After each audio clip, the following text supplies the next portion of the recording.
Kembali di Kompas Siang, Saudara. Wakil Perdana Menteri Kazakhstan mengunjungi para korban kecelakaan pesawat di rumah sakit. Sebelumnya ada 38 orang tewas setelah sebuah pesawat Azerbaijan jatuh pada Rabu kemarin di dekat kota Aktau, Kazakhstan.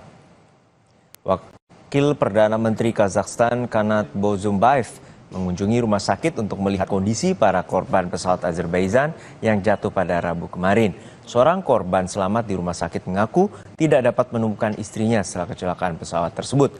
Kecelakaan menewaskan 38 orang dan menyisakan 29 korban selamat. Pesawat itu jatuh saat dalam perjalanan dari ibu kota Azerbaijan, Baku, di kota Grozny, Rusia di Kaukus Utara.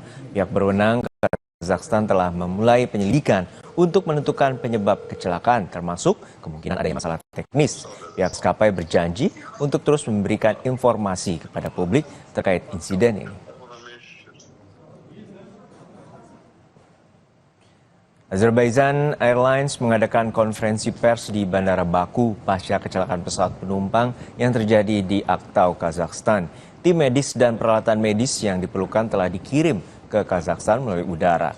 Hotline service telah dibuat untuk anggota keluarga penumpang di pesawat dan masyarakat telah diberitahu tentang hal itu. Dalam konferensi pers, pihak maskapai mengatakan memberikan dukungan psikologis pada anggota keluarga penumpang ataupun keluarga negaraannya.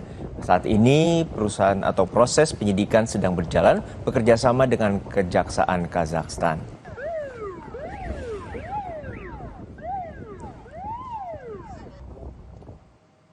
Hujan deras di pantai barat Amerika Serikat hingga badai salju di pantai timur tidak menyurutkan semangat warga untuk bepergian, termasuk mudik untuk melewatkan Natal bersama keluarga besar. Sejumlah warga yang bepergian tahun ini bahkan melampaui angka sebelum pandemi, yang dulu sudah termasuk sangat tinggi. Selengkapnya dilaporkan oleh tim VOA dari Washington DC.